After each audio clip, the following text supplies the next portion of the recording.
Shalom.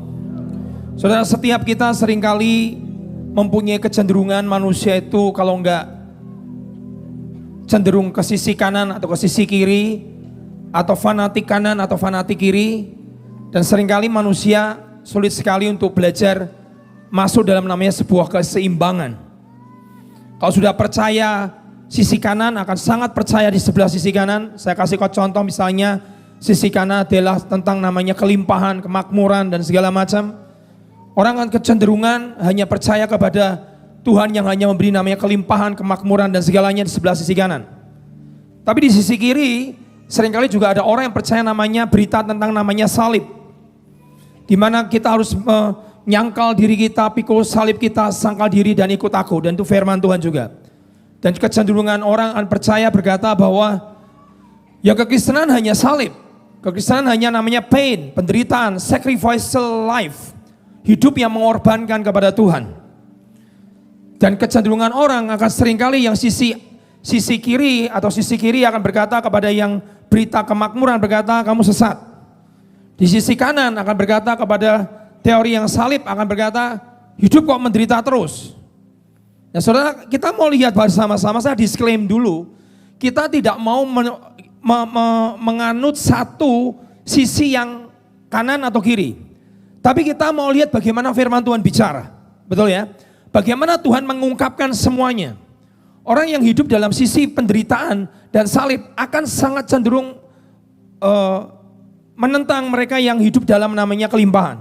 Orang yang hidup dalam kelimpahan merasa diberkati dengan teaching, dengan pengajaran, bagaimana dia berperpuluhan, dia membuka tingkap langit buat hidupnya. Ada satu orang jemaat kita, mungkin hari ini streaming juga, dia berkata, Pak, orang mau gak percaya tentang perpuluhan.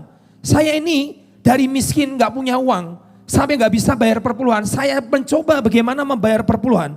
Dan betul-betul tingkap langit dibuka. Dari saya gak punya pekerjaan, dari saya tidak punya penghasilan, hidup saya susahnya luar biasa, hidup saya menderitanya luar biasa. Saya setia membayar perpuluhan. Bapak tahu hari ini gaji saya 200 juta. Dan saya setia memberi perpuluhan.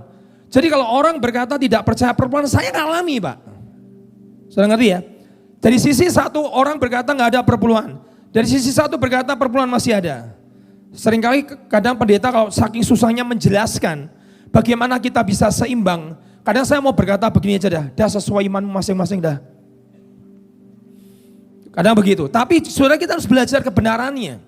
Segala sesuatu yang Alkitab tuliskan dan firman ucapkan itu nggak bisa gagal dan tidak bisa batal. Karena Tuhan itu bukan manusia yang kalau bersabda dan kemudian gagal, dan dia tidak perform, dan dia tidak melakukannya. Tapi dia Tuhan yang setia dan adil dengan setiap perkataannya. Yang percaya katakan amin. Saudara, hari ini saya mau mengajar sesuatu. Ini tadi pagi saya nggak bisa sampaikan utuh. Tadi pagi mungkin hampir 50 menit atau 1 jam saya khotbah hanya di satu sisi. Saya mau coba sampaikan 3 poin atau 2 poin. Pada siang hari ini saya coba rangkum selesai dalam 1 jam. Nanti yang sisi yang saya bahas di pagi tidak akan saya ulang banyak, tapi saya kepingin saudara melihat kekristenan itu utuh. Jangan lihat hanya satu sisi saja, tapi lihat utuh. Alkitab berkata, Yesaya berkata, aku tuh membangun dari line upon line, dari garis demi garis, precept upon precept. Precept itu adalah dari setiap perintah satu, kemudian berikutnya perintah kedua, kemudian perintah ketiga, kemudian perintah keempat, itu dari baris demi baris, demi baris, demi baris dibangun. Jadi kalau saudara mendengarkan sebuah khotbah tentang namanya die to self, mati terhadap daging, itu betul nggak Pak? Betul sekali. Kekristenan harus mati dari semua kedagingan. Kekristenan harus pikul salib, sangkal diri dan ikut aku, kata firman. Itu dibangunkan sebagai dasar dalam kekristenan saudara. Supaya jadi orang Kristen tidak materialistik, supaya jadi orang Kristen tidak hanya harta melulu, supaya jadi orang Kristen hidup beyond themselves, hidup dari lebih dari hidup dari dirinya sendiri. Oke? Tapi setelah kita diajarkan tentang namanya pikul salib, sangkal diri begitu luar biasa sebagai landasan pertama, saudara kemudian dibangun yang kedua. Bangunan yang kedua diajarkan tentang namanya apa? Tentang kemakmuran, tentang namanya kelimpahan. Aku datang untuk memberi hidup dan hidup di dalam segala kelimpahan. Itu perkataan Tuhan Yesus, itu bukan perkataan setan. Aku datang untuk memberi hidup dan hidup dalam kelimpahan, itu perkataan Tuhan Yesus. Kata hidup dalam sebuah kelimpahan, banyak orang menerjemahkan itu kehidupan yang penuh makna, Ada yang menerjemahkan damai sukacita. Ada yang berkata itu hubungan yang relasi dekat dengan Allah. Atau ada yang berkata kelimpahan artinya adalah hidup yang utuh. Tidak salah. Tapi saya bertanya, apakah tidak ada unsur keuangan di dalamnya?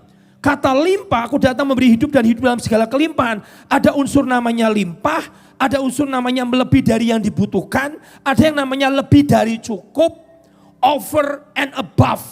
Dan ada yang namanya luar biasa, penuh dan utuh. Tidak melulu masalah uang, tapi unsur kelimpahan itu ada uang di dalamnya yang tidak bisa disingkirkan. Firman yang bicara. Dalam bahasa asli Yunani-nya. Memakai kata bahasa perissos. Ada unsur uangnya, tapi bukan melulu uang. Damai melimpah damainya, melimpah setianya, lebih dari cukup, melimpah secara kualitas, bukan hanya kuantitas, hidup penuh berkat, damai, maknanya sesuatu yang melampaui semua dari ekspektasi manusia. Nah, jadi gimana Pak sekarang kita? Saudara ya mau semuanya toh. Benar kan? Hidup melimpah ya mau, hidup pikul salib iya. Ini jangan dibenturkan. Oke? Ini adalah firman bicara utuh, lihat dari semua sisi. Rabi berkata, firman Taurat itu bisa dilihat dari 70 wajah. Artinya kita melihat dari segala macam sisi bisa. Apalagi bahasa Ibrani itu bahasa yang kayanya luar biasa. Yang kadang diterjemahkan dalam bahasa Indonesia sangat sulit. Tapi kita mau lihat utuh kebenaran firman itu apa adanya. Sekarang saya masuk firman. Sekarang lihat bersama di kitab Wahyu pasal 13 ayat yang ke-8. Lihat dulu, saya kasih fondasi, kemudian saya akan masuk.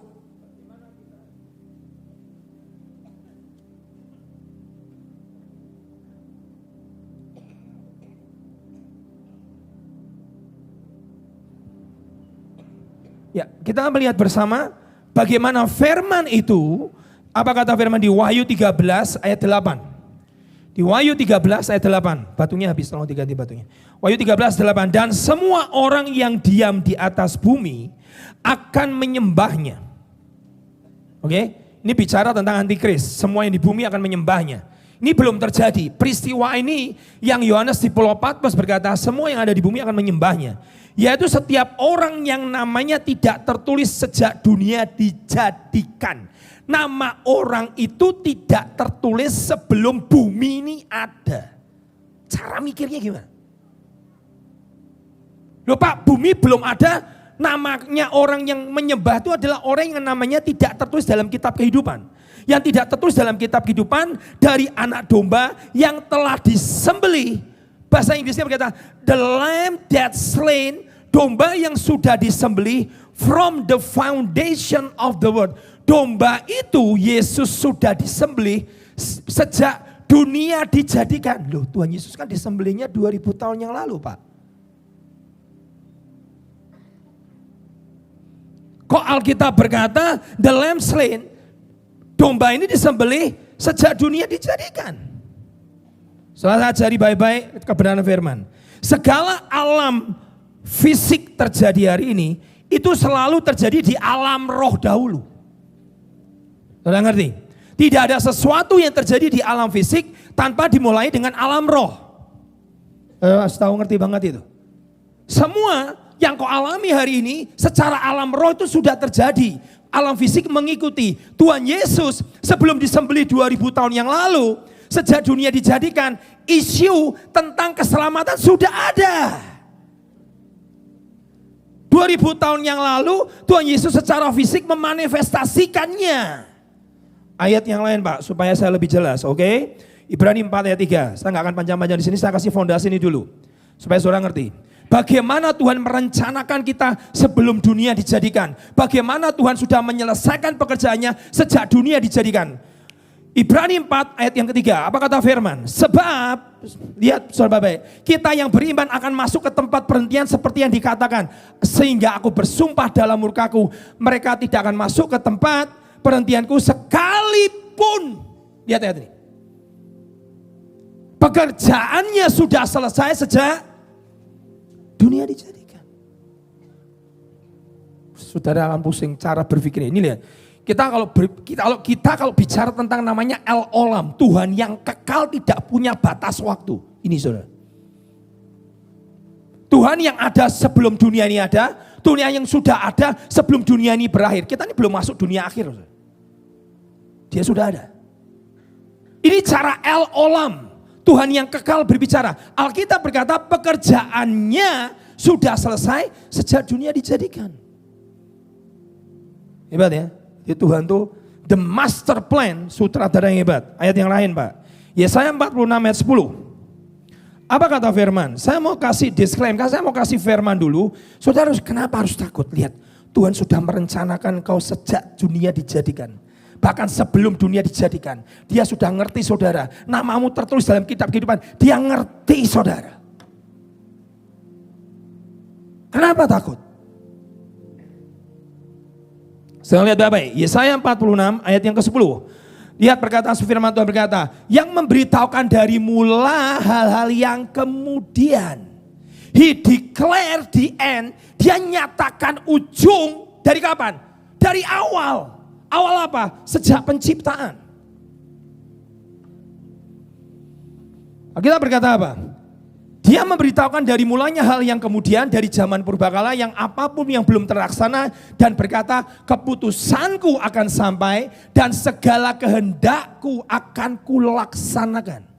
Dia yang bicara dari awal sebelum dunia dijadikan, dia menyatakan ujungnya seperti apa, nanti keputusan sabda yang sudah diucapkan sejak awal itu akan dikerjakan jadi sampai akhir.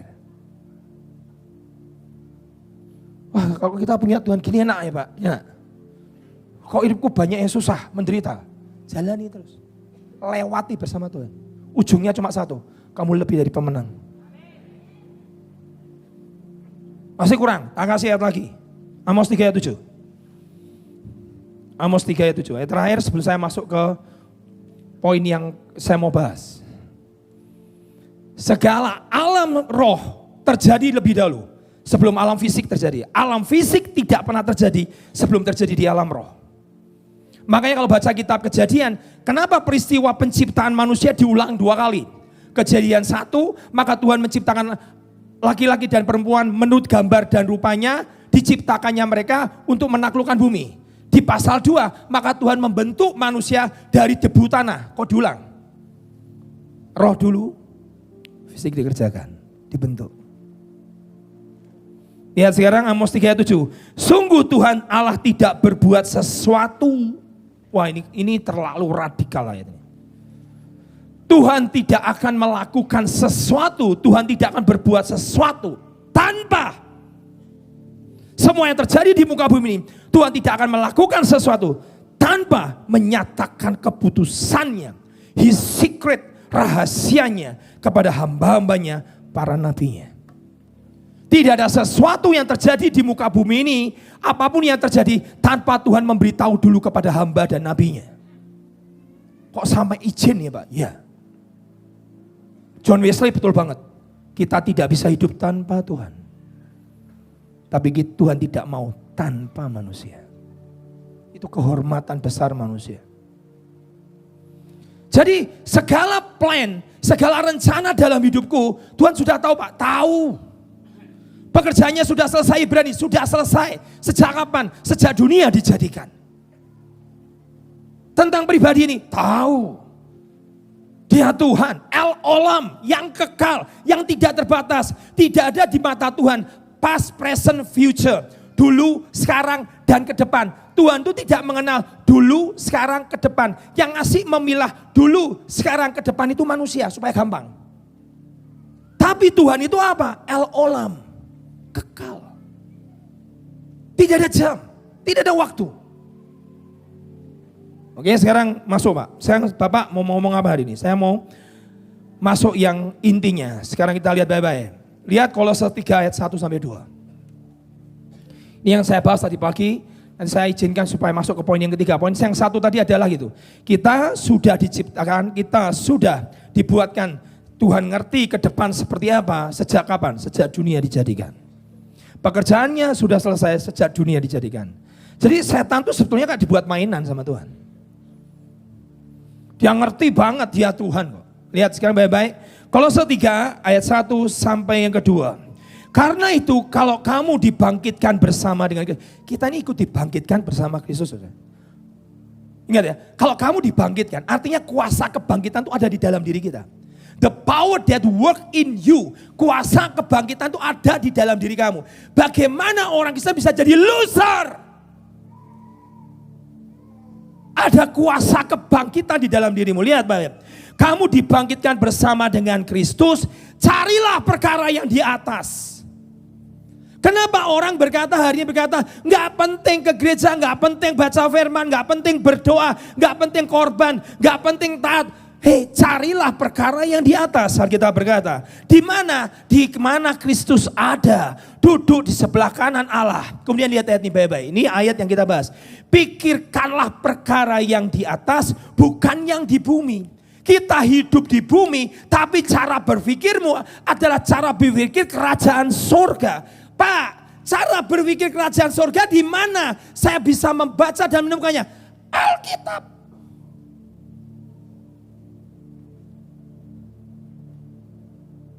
Yang percaya katakan amin. Saudara mau ngerti cara mikirnya Tuhan, lihat baca Alkitab. Itu cara mikir Tuhan. Kalau Tuhan tidak pernah jadi manusia, dia tidak ngerti kelemahan manusia. Kalau Tuhan tidak pernah dicobai, dia tidak ngerti manusia bagaimana dicobai. Kalau Tuhan tidak pernah merasakan penderitaan, dia tidak pernah ngerti pergumulan saudara. Kalau Tuhan tidak pernah stres sampai peluhnya menjadi darah, dia tidak ngerti stresnya manusia. Tapi kitab Ibrani berkata, imam besar bernama Yesus Kristus, he was tempted in all point. Dia dicobai semua titik kelemahan manusia, semua. Jadi imam besar itu ngerti bagaimana stresnya saudara. But yet without sin, tapi dia tidak berbuat dosa.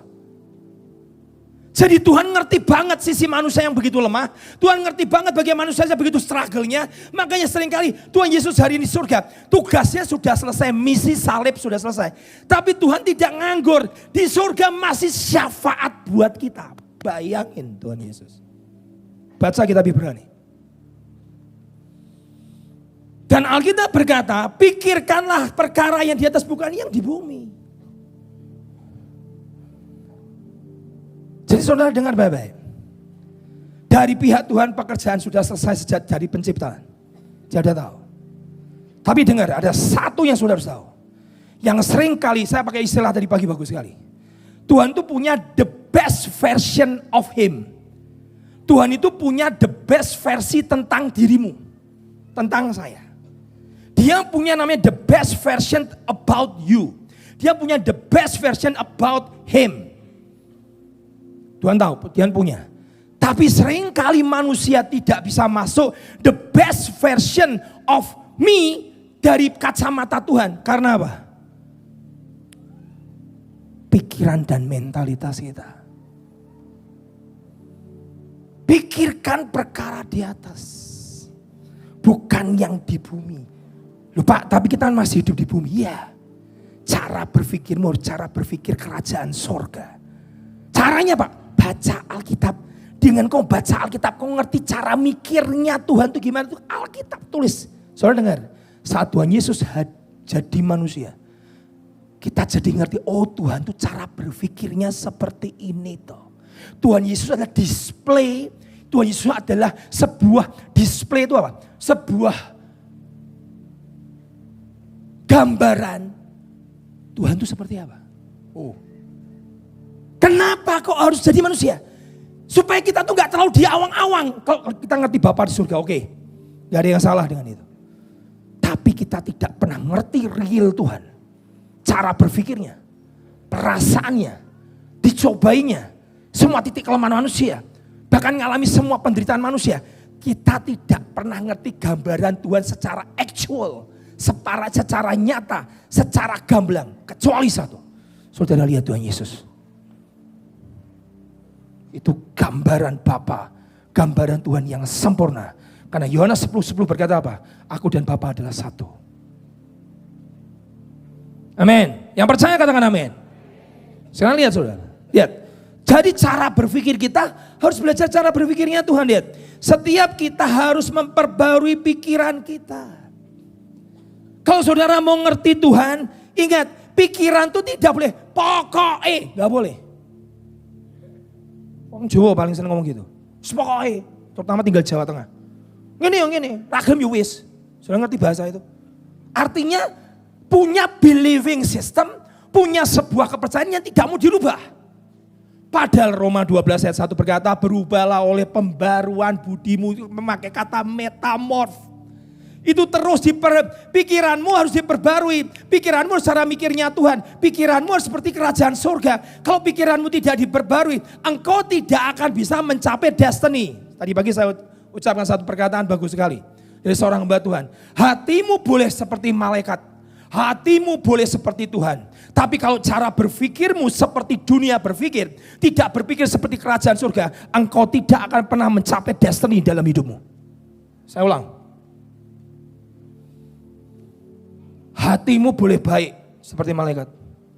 Cinta Tuhan begitu luar biasa. Tapi kalau engkau tidak pernah memperbarui pikiran dan tidak pernah memperbarui mindset, tidak pernah memperbarui mentalitas dalam dirimu, saudara tidak akan mencapai destiny. Penghambat nomor 1 dalam hidup kita adalah pikiran, mindset, mentalitas. Dari pikiran menjadi mindset, dari mindset akhirnya menjadi mental. Suatu kali ada seorang hamba Tuhan yang sangat terkenal bernama Dr. Paul Yonggi Cho. Dia melayani 5 gelandangan di Slam area dan tidak ada yang salah. Awal pelayanan beliau, saya sekali ucapkan ini berkali-kali, saya diberkati sekali dengan buku yang saya baca tentang Dr. Paul Yonggi Cho. Beliau berkata, Tuhan itu punya the best versi tentang diriku. Apa? The best versi tentang diriku, the best versi about you, Joe, adalah engkau akan memiliki jemaat terbesar itu bukan Korea Selatan. Jemaat terbesar di dunia. Dia kata, apa Tuhan? Aku akan punya jemaat terbesar di dunia. Lalu jemaat cuma 5. Doa minta sepeda yang gak dikasih sepeda. Doa minta meja yang tidak dikasih meja, doa minta kursi yang tidak dikasih kursi. Sekarang Tuhan berkata, aku akan punya gereja terbesar di seluruh dunia. Dengan jumlah jemaat terbesar dan gereja terbesar. Itu tahun 1980. Beberapa saudara yang masih youth masih belum lahir. Umur saya masih SD. Bagaimana saya berpikir tentang itu? Dengar, the best of you, terbaik dalam dirimu yang Tuhan tetapkan dalam dirimu. Bisa gagal, bisa tidak terjadi kalau kamu punya mindset, cara berpikir, mentalitas yang salah. Dia protes, Tuhan aku minta sepedanya orang misionar itu mana sepedanya? Kok gak pernah beri? Kamu punya mental yang salah. Mentalku apa Tuhan? Mentalmu berkata apa? Sejak dari kecil, sejak perang Korea Utara dan Selatan, papamu suka ngomong apa? Papaku suka ngomong, orang kaya itu jahat. Siapa yang ngomong orang kaya jahat? Papa mau ngomong apa lagi? Orang baik tidak bisa kaya. Kamu orang baik. Dan kamu gak bakal kaya. Itu apa? Mental. Dibangun dari mana? Mindset. Mindset dari mana? Pikiran. Pikiran dari mana? Pendapat daripada papanya. Nah, terus gimana Tuhan? Kalau mental, pikiran, mindsetmu berpikir tidak kamu rubah, kamu tidak bisa menjadi the best of you. Gereja terbesar di dunia. Dan kamu tidak akan bisa jadi berkat seluruh dunia. Dan kamu tidak akan bisa mengimplementasikan cell group. Cell group itu asalnya dari mana? Dr. Cho. Seluruh dunia tidak akan datang ke kamu. Bahkan kamu tidak bisa mengoperasikan orang dunia di negara dunia ketika operasi gratis ke Korea Selatan. Kalau kamu berkata orang kaya jahat. Orang baik tidak bisa kaya. Kamu tuh terlalu baik. Berarti kamu gak bisa diberkati.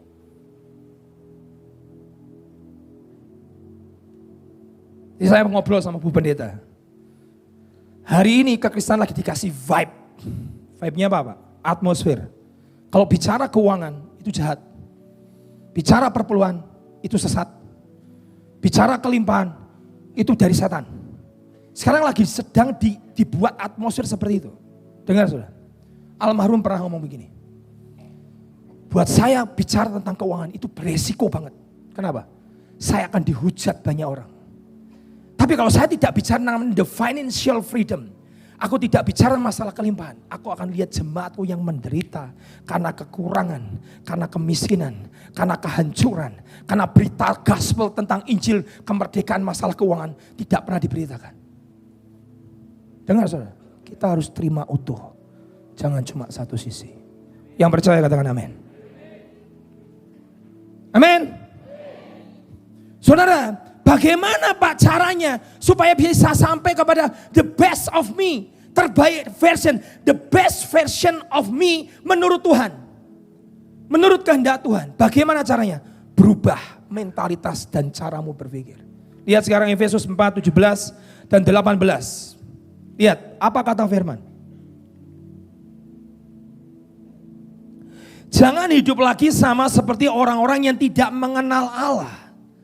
Cara hidup orang tidak mengenal Allah itu apa Pak? Dengan pikirannya yang sia-sia dan pengertiannya yang gelap. Jauh dari hidup persekutuan dengan Allah. Jadi orang yang tidak mengenal Tuhan itu adalah hidupnya pikirannya sia-sia dan pengertiannya gelap. Cara berpikirnya adalah cara berpikir yang di bumi. Tidak pernah berpikir seperti kerajaan sorga. Padahal Alkitab kata, think who thinks above. Pikirkanlah perkara yang di atas. Ngerti saudara? Jadi kita harus berpikir seperti Tuhan berpikir. Seperti Tuhan berpikir seperti apa Pak? Saudara, izinkan firman memperbarui pikiranmu. Banyak orang percaya bahwa Tuhan bisa pakai hidup kita. Tapi selalu dia tidak percaya karena keterbatasan saudara tidak bisa bicara. Saudara tidak punya modal. Tuhan mau memberkati yang mana modalnya? Saya tidak punya apa-apa. Saya tidak punya ini. No. Saudara harus punya pikiran seperti Tuhan berpikir. Bahwa Tuhan punya rencana yang dahsyat dalam hidupmu. The best of you. Dan sering kali yang membuat kita tidak bisa sampai ke tempat itu cuma satu. Pikiran, mindset, dan mentalitas. Filipi 4 ayat 8. Sekarang cara berpikirnya Tuhan Pak. Kayak apa? Filipi 4 8. Lihat kata firman. Jadi akhirnya saudara-saudara. Filipi 4 ayat yang ke-8. Saudara-saudaraku semua yang cara berpikirnya apa? Benar.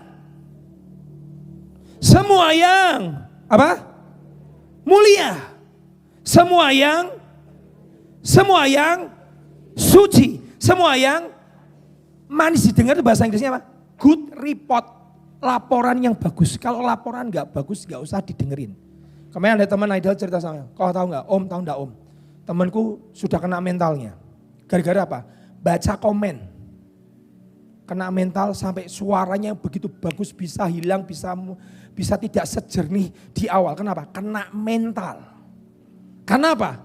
Dia tidak mendengarkan good report. Dia hanya mendengarkan semua yang jelek, semua jelek komentar, kritikan. Dihajar, kena mentalnya. Saya pernah tanya sama coach saya waktu itu. Sebuah pertandingan, kenapa saya melihat tim besar seperti Real Madrid? Saya dulu penggemar Real Madrid, makanya kemarin Pak Victor tanya, siapa penggemar Real Madrid? Saya gak mau mengatakan dulu. Hengki yang dulu penggemarnya Real Madrid, sekarang udah enggak. Sekarang penggemarnya lain Pak, lain saya. Saya bertanya loh, kenapa tim sebesar Real Madrid dengan pemain bintang dengan maaf saudara, itu gaji satu orang, bukan gaji. Nilai transfer satu pemain itu bisa 1 triliun.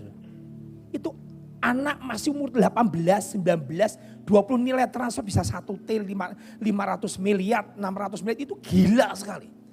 Dengan angka sedemikian, dengan jumlah 11 plus cadangan 11, total 22. Cadangan itu tidak boleh jelek daripada pemain line up, pemain nomor 1. Itu harus punya keseimbangan yang sama. Supaya kalau satu cedera ada pengganti yang minimal itu sama, 11, 12, kelas skillnya gak berbeda. Tapi pertanyaan saya, kenapa kalau ketemu dengan satu tim yang saya suka hari ini, saya gak mau sebut, Bapak apa, nanti tanya saya pribadi.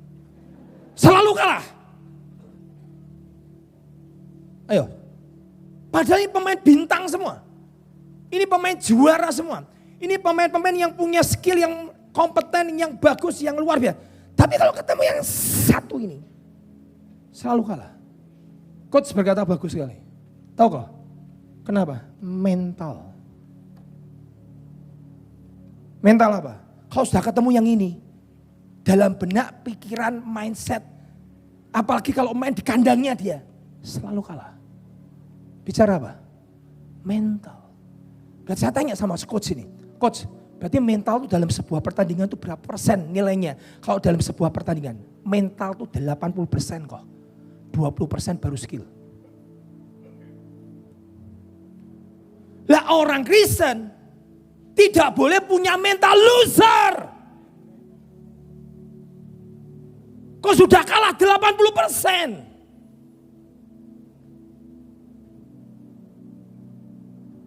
Saya bilang, wah benar juga ya. Padahal ini tim hebat, ini orang hebat sebut nama 1, 2, 3 bintang semuanya lihat transfer gila-gilaan. Tapi kenapa kok ketemu tim ini selalu kalah? Mental. Orang Kristen mental dibangun dari mana? Dari setiap pengajaran firman yang kau dengarkan. Pengajaran firman yang kau yakini jadi believing systemmu, jadi kepercayaanmu. Akhirnya menjadi apa? Sebuah mentalitas. Kalau kau dikatakan kau lebih dari pemenang. Pak jatuh terus, urusan. Pokoknya aku lebih dari pemenang. Amin. Dia sudah bayar 2000 tahun yang lalu. The battle is already won. Peperangan sudah dimenangkan. Tuhan itu bayar bukan dengan picisan. Dia bayar pakai darah. Dia bayar pakai nyawa. Demi siapa? Demi satu manusia ini. Pak, saya dibilang jelek, urusan. Tuhan ngomong, kamu cantik, titik. Pak, aku dibenci orang, tidak suka sama saya. Urusan. Alkitab berkata, you are beloved, kau dicintai Tuhan. Amin. Bicara apa? Mental. 80% loh. Yang menggagalkan setiap rencana destiny Tuhan dalam hidupmu cuma satu. Mental. Mindset, pikiran yang tidak mau berubah. Teruskan. Pikirkan, lihat ya. Semua yang manis, suci, manis, sedap didengar. Semua yang disebut kebajikan patut dipuji. Alkitab apa? Pikirkanlah. Kita suruh mikir yang gitu-gitu semua. Renungkanlah. Saudara boleh berkata, aku ini cuma dapat kecil. Ini barang kecil bisa untuk apa? Kecil kalau di mata Tuhan itu besar. Kecil di mata Daud jadi batu. Goliat tumbang, raksasa tumbang. Kecil di mata anak 5 roti 2 ikan kasih makan 12.000 orang. Sisa 12 bakul. Don't despise every small beginning. Jangan pernah rendahkan semua yang kecil dari awal. Karena Tuhan suka buat gara-gara yang sepertinya kecil di mata manusia jadi besar di mata Tuhan. Itu cara berpikirnya kerajaan surga. Yang percaya katakan amin. Dia tak bahas sudah. Loser mentality. Seorang mental yang loser, gagal, pecundang, yang selalu menganggap dirinya kalah, cannot produce, tidak bisa menghasilkan kemenangan atau victorious. Orang yang punya mental loser, dia tidak bisa menghasilkan sebuah kesuksesan atau sebuah kemenangan sebagai destiny-nya. Saudara harus jaga namanya mindsetmu. Saudara harus jaga namanya mentalitasmu. Jangan sampai karena kau gagal, mentalmu kena akhirnya berhenti. Dengarkan baik-baik. Ada satu orang yang mentalnya adalah mental seorang juara. Ada satu orang adalah mentalnya mental seorang pemenang. Saya nggak tahu dia Kristen atau tidak, tapi dia orang Jewish. Dia pernah gagal di kelas 5 SD. Dan dikasih surat sama gurunya. Dikasihkan surat, tolong kasihkan mamahmu ya nak. Kenapa bu? Tolong jangan dibuka. Kenapa bu? Tolong kasihkan mamamu surat ini.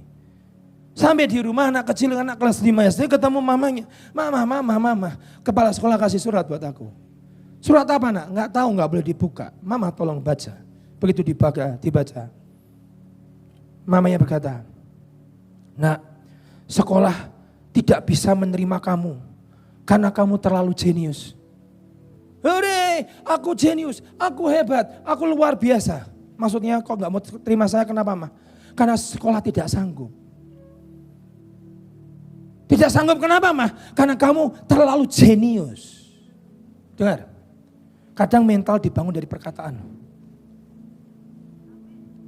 Jadi hati-hati dengan yang kau dengarkan.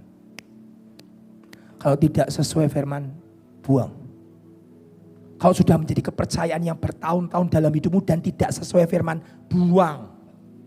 Jangan gini, pokoknya. Itu angel ministry itu namanya. Wangal kandani. Saya tahu anak ini, siapa dia?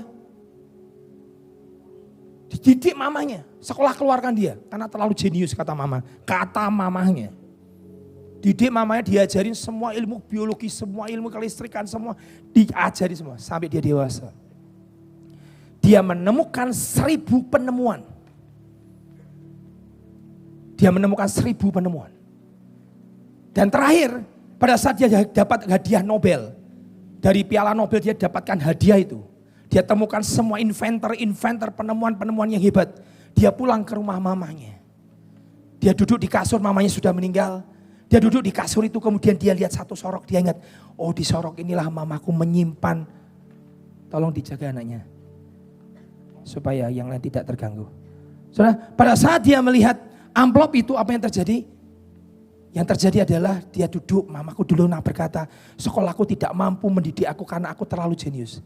Dia ambil amplop itu, dia keluarkan, dia baca perkataan kepala sekolahnya. Tolong anakmu engkau didik sendiri, sekolah mengeluarkan dia karena anakmu terlalu bodoh.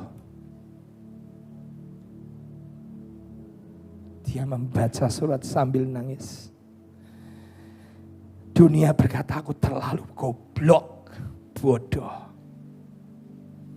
Tapi ada seorang mama yang berkata, kamu terlalu jenius.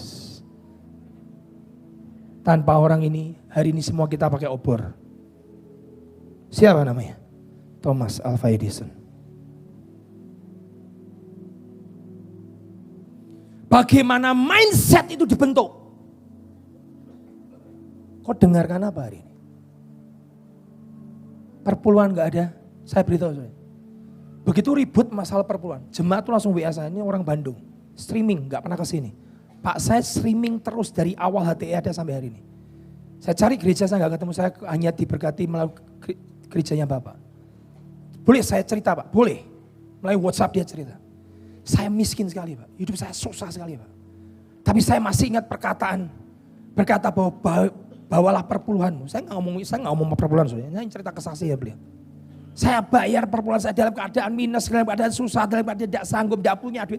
Saya bayar terus Pak, sambil bercucuran air mata. Saya cuma percaya perkataan firman. Kalau kau bayar perpuluhan masuk tempat perbendaharaan Tuhan, maka aku Tuhan tidak apakah buktikan aku tidak membuka tingkap langit dan mencurahkan berkat. Saya hanya pegang perkataan Maliaki 3 ayat 10. Saya bayar sambil bercucuran air mata. Saya bukan dengan tertawa membayar perpuluhan, dengan menangis berdarah-darah. Bapak tahu, saya setia dan saya setia. Bapak tahu hari ini, apa yang terjadi? Apa yang terjadi dengan hidupmu? Gaji saya hari ini 200 juta per bulan. Jadi kalau saya berkata orang, perpuluhan gak ada, maaf Pak, saya ngalami. Orang boleh ngecap kayak apapun, saya ngalami. Saya gak kurang apa. Saudara, believing system. Kepercayaanmu itu penting banget. Siapa ngasih kepercayaan dalam dirimu? Siapa yang buang sampah ke dalam kepercayaan? Siapa yang mengubah kepercayaan? Penting. Lupa, tapi cara ngertinya gimana? Sesuai firman enggak? Karena firman enggak bisa salah. Makanya baca firman. Kalau tidak sesuai firman, buang. Walaupun kelihatannya bagus. Karena firman tidak bisa gagal. Yang percaya katakan amin. Seringkali hidup kita tidak bisa menghasilkan sebuah kemenangan karena mentalitas kita adalah mentalitas loser. Gagal. Saudara, Pak, tapi saya jatuh. 7 kali orang benar jatuh, bangun lagi.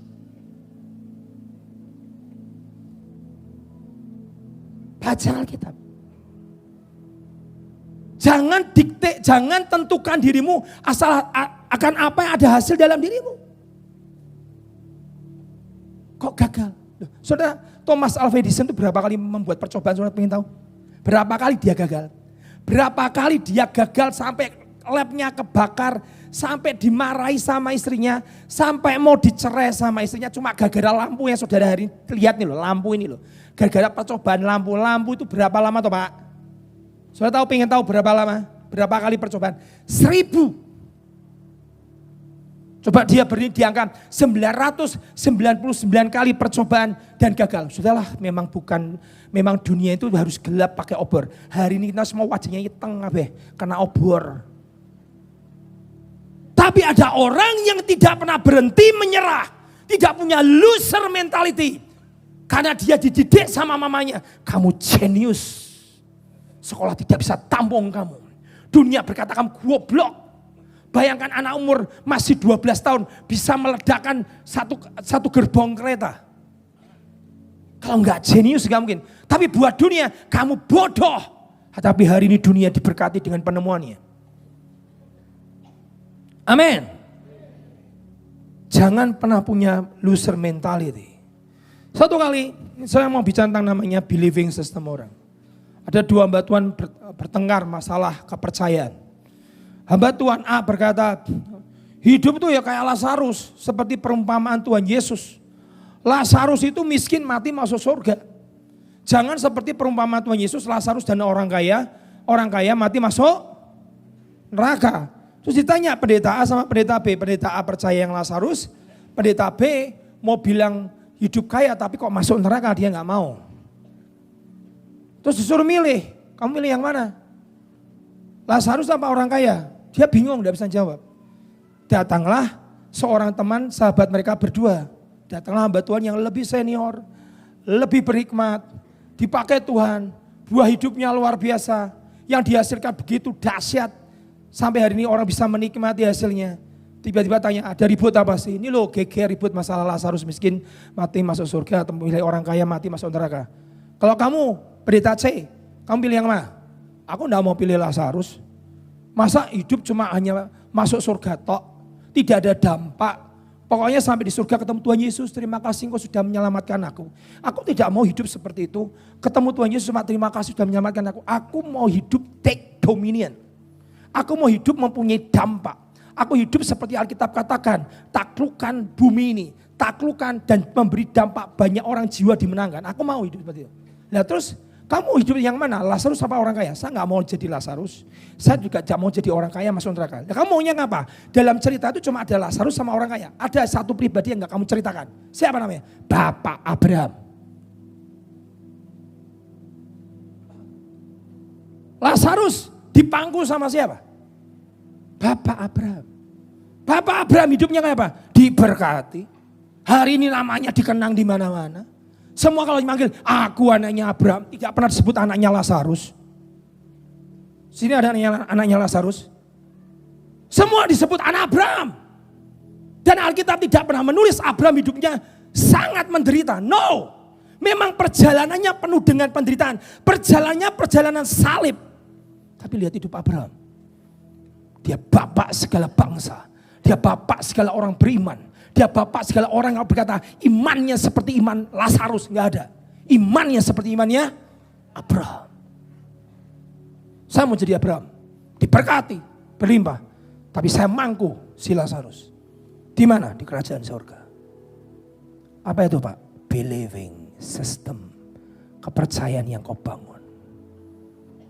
Dan saudara tahu, yang percaya Lazarus, hidupnya kayak Lazarus. Yang percaya kayak Abraham, hidupnya kayak Abraham. Siapa yang di sini mau seperti Lazarus? Angkat tangan tinggi-tinggi. Tak lihat satu-satu, enggak ada.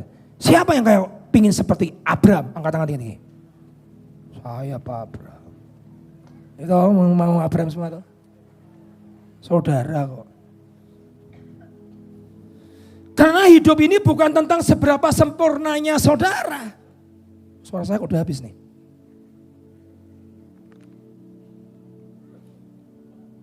Hidup itu bukan seberapa sempurnanya kita. Tapi hidup ini tentang siapa yang ada di dalam dirimu. Kuasa yang bekerja di dalam dirimu. Betapa luar biasa ya Tuhan, kesalahan bisa Tuhan ubah menjadi sebuah keberanian. Keterbatasan bisa Tuhan ubah menjadi sebuah kekuatan. Bahkan rasa rendah diri bisa Tuhan ubah menjadi sebuah keberanian yang baru. Jangan buat versi tentang dirimu menurut opinimu. Buatlah versi the best of you menurut versinya Tuhan. Bahasanya terlalu intelek Pak. Ya menurut saya bagus sekali sih. Biar versi Tuhan yang jadi dalam hidup kita. Bukan opini saudara, temanmu, atau opini tentang dirimu. Biar opini, biar versi surga yang jadi dalam hidup saudara. Yang percaya katakan amin. Saya udah teriak-teriak, kalau nggak percaya saudara awas. Selama aku mau melayani Tuhan, saya tidak akan pernah jauh dari namanya resource yang Tuhan siapkan dalam hidupku. Semua yang aku butuhkan, Tuhan akan persiapkan kalau aku hidup di dalam program The Will of God. Selama aku hidup dalam jalur dan kehendak Tuhan. Semua resource, semua sumber, semua man of destiny helper dalam hidupku. Semua orang yang akan membantu akan datang mendekat dalam hidupku.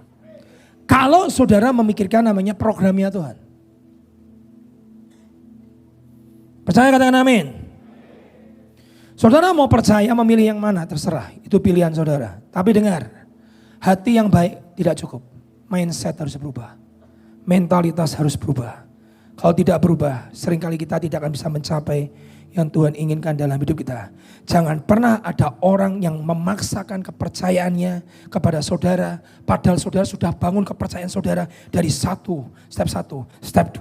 Masuk ke level 3, masuk ke level 4, masuk ke level 5, masuk ke level 6, masuk ke level 7, masuk ke level 9, masuk ke level 10, masuk ke level 11. Saudara bangun bertahun-tahun terus bersama dengan Tuhan, bertahun-tahun. Tiba-tiba ada satu orang bicara tentang pengajaran, semua level diruntuhkan, dibuang semua. Saudara mulai dari ground zero.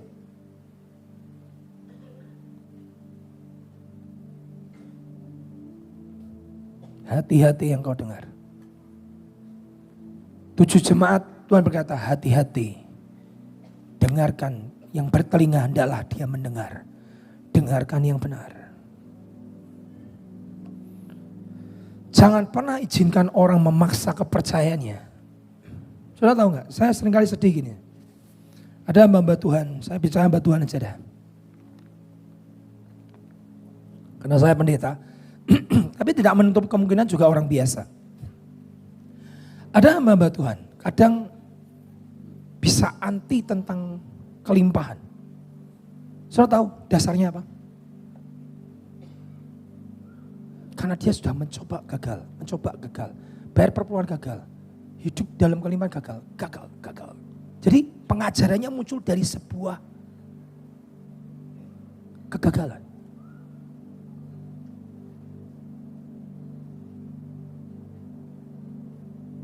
Dan itu coba dimasukkan dalam hidup kita. Sudah bayangkan? Ada orang cerita kasih pendapat nasihat. Pendapatnya kok ini orang kok ngomongnya kok mesti negatif. Kalau saudara tarik root cause, tarik akarnya. Oh orang ini kok ngomongnya negatif ya. Karena root cause akarnya negatif terus. Hidupnya ngalami kecewa. Dan akhirnya kekecewaan itu dirumuskan jadi sebuah kepercayaan orang itu. Dan kepercayaan orang itu mencoba didepositkan dalam hidup saudara.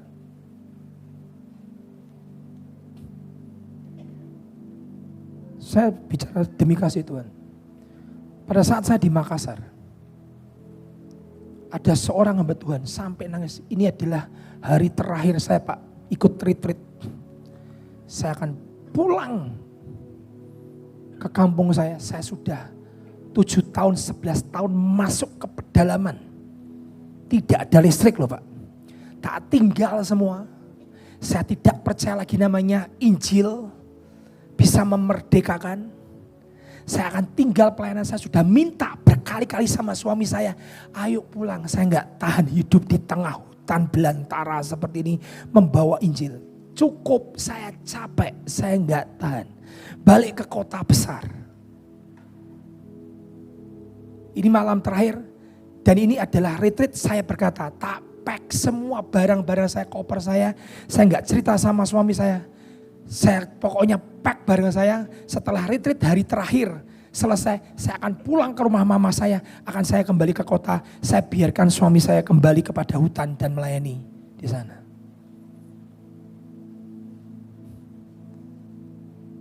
Bapak khotbah terakhir tentang finish strong membuat saya bertobat. Dan saya tidak perlu mengalami kesulitan seperti ini. Yes. Kalau kamu ngikuti jalur Tuhan, Kalau kamu mengikuti kehendak Tuhan, apakah Tuhan tidak akan menyediakan resource, sumber dalam hidupmu? Saya percaya Pak, saya tidak jadi kembali ke kampung halaman sampai kembali ke Tuhan. Saudara tahu? Orang dalam penderitaan kadang ada batasnya. Betul? Di awal dia jual rumahnya, dia jual mobilnya, dia jual sepeda motornya, dia jual segalanya hanya untuk masuk dalam sebuah pelayanan. Tapi begitu masuk dalam sebuah pelayanan, penderitaannya terus dialami, terus dialami, terus dialami, terus dialami, terus dialami. Saudara tahu, saya suka pakai istilah ini, jebol. Saya bicara tentang jabatan saya, hamba Tuhan. Enggak tahan. Saya pingin pulang. Enggak kuat saya. Makan beras saja susah. Bagaimana mungkin sekarang kemiskinan dijadikan sebagai pattern yang kau berkata itu adalah jalan salib? No. Tuhan Yesus berkata, aku datang untuk memberikan kau hidup dan hidup dalam kelimpahan. Kelimpahan saya tahu bukan cuma masalah materi. Tapi materi itu enggak disingkirkan.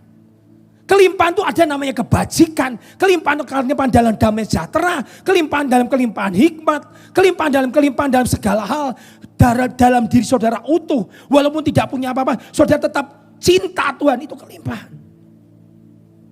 Tapi di dalam unsur kelimpahan dalam bahasa Yunani itu juga artinya juga ada di dalam unsurnya ada materi.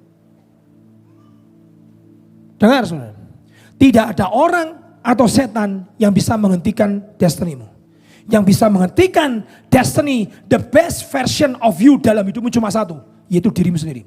Kalau dirimu yang menghambat rencana Tuhan jadi dalam hidupmu, bicara apa Pak? Mentalitas. Mentalitas bicara apa?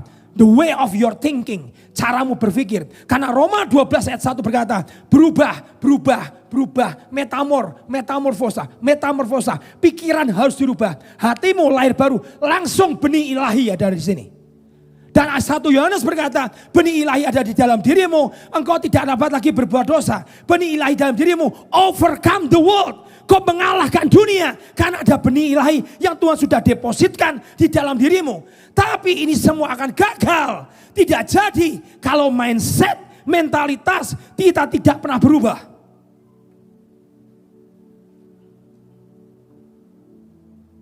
Saya berdoa saya tangkap ini.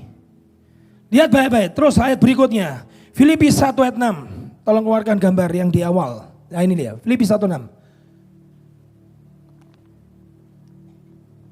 Tolong keluarkan ayatnya Filipi 1 ayat 6. Yang di depan ini biar aja. Ini ayat kutipan saya hari ini. Dia yang sudah memulai. Wow. Hari ini ayat menjadi ayat rema dalam hidup saya. Bagus sekali. Akan hal ini aku yakin sepenuhnya. Baca ayat ini saudara, ini firman, ini Tuhan yang bicara melalui Rasul Paulus. Tidak bisa gagal, tidak bisa dibantah. Melalui hal ini aku yakin, being confident of this very thing. Aku ini yakin sepenuhnya dalam segala hal. Hal ini aku yakin sepenuhnya, yaitu apa? Iya. Siapa itu? Tuhan. Tuhan yang mana? Yang memulai pekerjaan yang baik di dalam, bukan di antara, di dalammu, in you. Tuhan itu sudah memulai pekerjaan yang baik di dalammu. Akan apa? Diteruskan sampai pada akhirnya. Jadi kalau dia sudah memulai pekerjaan yang baik di dalam dirimu, kau harus mempunyai sebuah confident, kepercayaan sepenuhnya di dalam hatimu bahwa Tuhan, dia sudah memulai pekerjaan yang baik di dalam diriku, pasti akan diteruskan. Yang percaya katakan amin. Kurang teriak apalagi saya. Aduh. Saya capek loh saudara. Habis ini saya donor lagi. Saya tak suruh nunggu, saya mau jam 12 nanti. Dia yang sudah, kamu harus punya sebuah keyakinan, mentalitas, engkau lebih dari pemenang. Benih ilahi ada di dalam dirimu. Dan benih ilahi itu yang overcome the world. Yang mengalahkan dunia. Dia dengan segala keyakinanku sepenuhnya, ia yang memulai pekerjaannya baik. Dia sudah memulai pekerjaan dalam diriku. Dalam step pertama, step kedua, level ketiga, keempat, kelima, sampai 10. Dia sudah mulai pekerjaan dan harus sampai 20. Dia akan meneruskan pada sampai akhirnya. Come on, saya berkata Tuhan, aku harus selesai sampai garis akhir karena dia sudah memulai pekerjaan di dalam diriku. Yang percaya katakan amin. Kau finish strong dalam dirimu. Ayat ini sebagai ayat penguat dalam finish strong.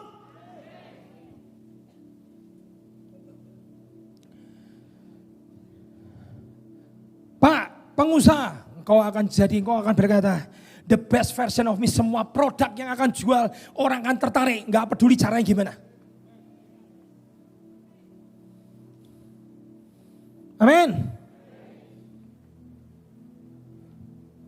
Jangan cuma gagal sekali selesai dan kau menyerah. Dia tidak pernah berkata jalannya mulus. Nah ini perkataan bagus. Saya tanya, kalau seandainya Yakub tahu ujungnya Yusuf masuk ke penjara, saya tanya, apakah papanya akan mengizinkan Yusuf masuk penjara? Kalau papanya tidak mengizinkan Yusuf masuk penjara, Yusuf bisa jadi Perdana Menteri nggak? Sudah tahu? Kadang jalannya, gak usah Yakub lah, saya ngomong gini. Kalau seandainya Yusuf diberitahu, diberitahu, Cob. Kamu ke depan akan menjadi seorang Perdana Menteri. Tapi jalanmu adalah jalan kamu difitnah. Dibuang, dianggap mati oleh bapakmu. Terus nanti bajumu dirobek kasih darah kambing. Nanti diomongin ke papimu Yakub, Yusuf mati. Terus kamu dijual sama budak Midian. Dari budak Midian pindah ke Ismail. Nanti dijual lagi kamu jadi budak. Nanti kemudian kamu akan diterima sama Potifar. Terus setelah kamu ketemu istrinya Potifar, padahal kamu tidak salah, padahal kamu tidak berzina, difitnah lagi sama istri Potifar. Nah terus setelah difitnah sama istri Potifar, kamu dimasukkan ke dalam penjara. Berapa tahun di penjara? Enggak jelas. Saya tanya, Yusuf mau enggak? Ayo jawab, Yusuf mau enggak? Makanya kenapa Tuhan tidak memberitahu? Saudara tahu? Kenapa kok Tuhan saya beritahu? Kalau tak beritahu kamu gak sampai ke destiny. Saudara ngerti? Jalan-jalan salib itu seringkali kita gak diberitahu kenapa. Makanya Tuhan Yesus pada saat ngerti jalan salibnya, stres. Kok tahu dari mana? Yesaya 5:13, wajahnya tidak dikenali seperti manusia. Berarti rusak, dihajar.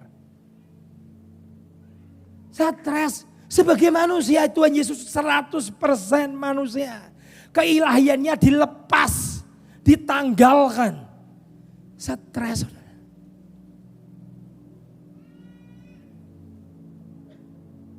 Kita nggak diberitahu.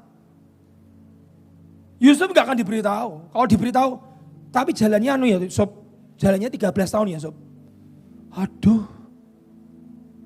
Pray.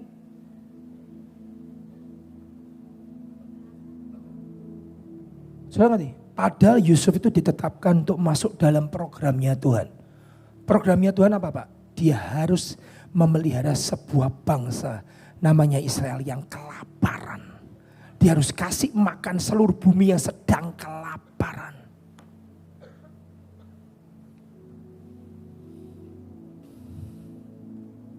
Saudara ngerti Pak? Jangan dibenturkan jalan salib dengan namanya kelimpahan. Itu dua jalan bersama. Betul? Saya sayang sama anak saya.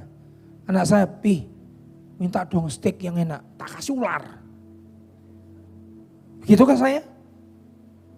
Ya enggak lah. Saudara percaya Bapamu di surga itu baik? Minta roti dikasih roti, minta ikan kasih ikan. Oh enggak, supaya mengajar dia minta ikan tak kasih kalajengking. Masa begitu? Bapak yang baik saja di dunia bisa memberi pemberian yang baik kepada, bukan Bapak yang baik, Tuhan ngomong gini, Bapak yang jahat, Tuhan itu nyebut kita jahat loh. Bapak yang jahat saja bisa memberi pemberian yang baik kepada anaknya. Apalagi Bapakmu yang di sorga. Jadi jangan curiga sama Tuhan. Amin. Bangun mentalitasmu. Teruskan, enggak selesai. Udah 2 poin aja dah, saya udah capek. Mazmur 1 ayat 3. Mazmur 1 ayat 3. Dan yang tidak layu daunnya. Orang yang merenungkan Taurat itu pagi, siang, dan malam. Dia akan seperti pohon yang tanam tepi aliran yang menghasilkan buahnya pada musimnya. Dan yang tidak layu daunnya, 1 ayat 3 berkata, apa saja yang diperbuatnya berhasil. Kata berhasil memakai kata prosper. Kata prosper artinya adalah berhasil. Kata prosper artinya beruntung. Kata prosper artinya apapun yang dikerjakan akan mengalami namanya kesuksesan. Kata prosper artinya adalah maju, berkembang, berhasil, tercapai dengan baik. Didorong terus sampai menjadi berhasil. Kata prosper artinya adalah engkau berhasil, maju, berkembang, tercapai, didorong sampai berhasil. Kalau orang itu merenungkan Taurat itu pagi, siang, dan malam. Jadi jangan ini dihilangkan. Ayat yang lain Pak, Yosua 1 ayat 8. Tolong keluarkan Yosua 1 ayat 8. Apa kata firman? Lihat firman bicara, biarkan firman menjelaskan lagi. Yosua 1 ayat 8, apa kata firman? Janganlah engkau lupa memperkatakan Taurat. Ini diperkatakan. Pak, kenapa sih harus diperkatakan? Supaya kamu mempunyai kekuatan. Pak, kenapa diperkatakan? Supaya kamu mempunyai energi. Pak, kenapa diperkatakan? Supaya saudara ngerti the best versi atas Tuhan atas hidupmu itu terjadi. Walaupun kenyataan belum, tapi ucapkan perkataan Tuhan. Perkataan Tuhan berkata, apa saja yang diperbuat kau akan berhasil. Dan firman berkata, jangan lupa perkataan kitab Taurat ini, tapi renungkanlah itu siang dan malam. Dan supaya engkau bertindak hati-hati dan segala yang tertulis di dalamnya. Sebab apa saja yang kau perbuat akan, perjalananmu akan prosper, beruntung. Kata beruntung, prosper itu juga ada unsur suksesnya. Itu jangan dihilangi itu saudara. Amin. Yang percaya katakan amin. Filipi 2 ayat 5 terakhir, ayat terakhir. Filipi 2 ayat 5. Yang disebut champion, pemenang itu bukan orangnya. Keren ini. Yang disebut champion, pemenang itu adalah mentalitasnya. Saya ulang. Kamu disebut pemenang itu bukan orangnya. Kamu disebut pemenang itu adalah mental orang itu.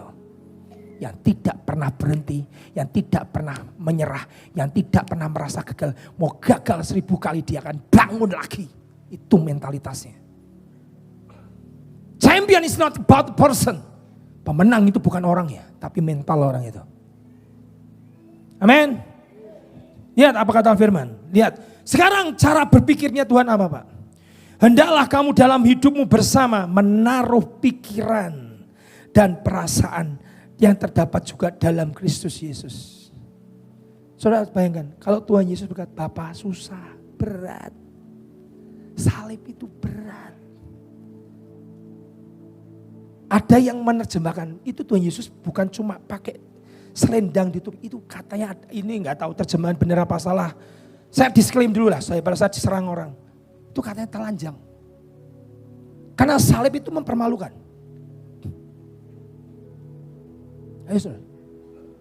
Bayangkan Tuhanmu kalau lihat jalan salib itu rasanya sudah mau menyerah, sudah mau berhenti. Yang diciptakan ludahi, yang diciptakan gebuki, yang diciptakan nendangi, yang diciptakan nusuk tangannya dan kakinya, yang diciptakan nusuk lambungnya. Tapi mentalitas Tuhan adalah mentalitas champion. Pak, apakah Tuhan Yesus gak pernah takut? Siapa bilang gak pernah takut? Baca kitab Matius, sedikit semani dia ketakutan seperti mau mati rasanya, Alkitab berkata.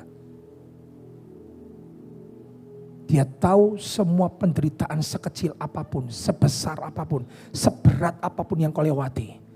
Dia ngerti rasanya jadi manusia. Dia ngerti namanya pergumulan.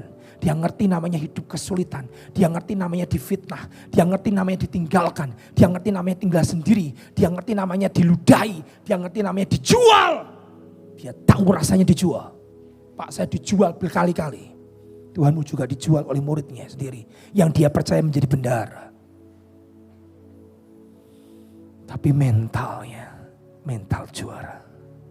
Hendaklah engkau memiliki pikiran dan perasaan yang ada dalam Kristus.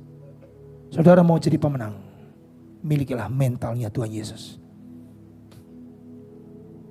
Ingat ya, tidak selamanya langit itu gelap. Enggak. Harus apa? Terbit matahari. Tidak selamanya hujan terus mendung. Enggak. Akan terbuka tuh kemudian cerah dan biru dan luar biasa. Hidupmu sama. Tidak selamanya kau akan terus menderita. Tiba musimnya, musim berbuah akan muncul dalam hidupmu. Yang percaya katakan amin. Saya terakhir pada saat kami buat tim basket, saya tutup dengan cerita ini. Saya ngomong sama teman nih yang kita membangun tim dari awal. Kamu gimana bangun tim? Dia ngomong begini, kalau bangun tim itu harus ada 1-2 pemain yang pernah ikut pertandingan juara. Kamu gak bisa dengan pemain-pemain yang lama. Yang pemain lamamu tanding kalah. Yang jelek lagi sudah tanding kalah ribut, tukaran. Wis kalah tukaran sih San. Jadi ini susah, mentalnya tuh mental breakdown banget. Kita bicara tentang mentalitas. Nah terus gimana? Saya tanya, ini saya experience. Saya punya pengalaman di sini karena saya pernah bangun tim basket dari nol. Dan tim bola. Nah terus bagaimana caranya? Saya harus mengambil 2 orang yang punya mentalitas juara. Walaupun mungkin dia bukan yang terbaik di kota Semarang. Tapi minimal dia pernah ikut kejuaraan kejuruda, kejuaraan nasional. Dia punya mentalitas menghadapi lawan-lawannya. Kenapa kok begitu? Karena 2 orang ini akan mancing yang 22 orang. Berarti 20 orang. Kita akan mancing sekitar 15 orang, 16 orang yang tidak pernah melewati namanya kejuaraan. Mereka akan berkata, oh cara main basket itu begini. Oh cara menghadapi dalam tekanan itu seperti ini. Kalau dalam pressure, dalam angka yang begitu ketat, cara menghadapi begini. Ini akan membentuk sebuah mentalitas. Oke, ambil. 2 orang ini dipanggil. Yang saya heran, orang anak muda itu kalau udah suka namanya sport. Dia berkata ini, kamu tapi ke sekolah kita waktu itu belum ada kelas 2. Padahal dia sudah kelas 2. Nah terus, ya kamu enggak naik, kamu turun kelas. Lu mau loh sudah. Kamu kelas 2 kan ya, di sekolah kami belum ada kelas 2. Masih ada kelas 1 SMA. Nah terus kamu turun jadi 1 kelas ya, jadi 1 SMA. Mau sudah. Wah anak muda itu keren. Makanya yang tua-tua denger ya, generasi tanpa, enggak tega saya ngomongnya. Berani loh, dari kelas 2 turun kelas 1. Bangun, wah kita buat. Dan benar. Hajar tim-tim besar, dem, kalah di awal, kalah kedua, kalah ketiga, kalah keempat. Tapi 2 orang ini punya mental juara. Jangan dipikir gak pernah kalah. Kalah pertama, ya gak apa-apa, 2 gak apa-apa, masih adjustment, 3 gak apa-apa, kita masih tim kemarin masih tim 6 bulan, masih 1 tahun, 2 tahun, kemudian masuk tahun kedua berkata ini sudah saatnya nih. Ada juaraan wali kota cup. Saya sebut nama sekolahnya sudah akan kaget. Ada musuh besar di sekolah A yang selalu juara langganan tiap tahun. Gimana Pak? Hadapi. Aku nonton, tak tunggu nih kamu. Ketat, angka dem. Dan 2 teman ini berkata, kita bisa teman, kita kalahkan, we can beat them. Saudara tahu, juara. Dengar, 2000 tahun yang lalu dia sudah menang. Kata telestai, peperangan sudah dimenangkan. Saudara itu berdiri di atas kemenangan Yesus. Dengar baik-baik. Kau yang jatuh bangun. Kau yang kalah terus. Dengar. Engkau itu bukan berdiri di atas pergumulan Yesus. Kau tuh berdiri di atas kemenangan Yesus. Dia berkata, telestai. Sudah selesai nak. Apa artinya telestai? Peperangan sudah dimenangkan. Hutang sudah, dosa sudah dibayar. Kesakitan sudah dijalani. Kutuk sudah dijalani. Dan karena bilur-bilurnya kamu menjadi sembuh. Kau harus berdiri di atas Tuhan. Aku berdiri di atas dasar telestai. Peperangan sudah dimenangkan.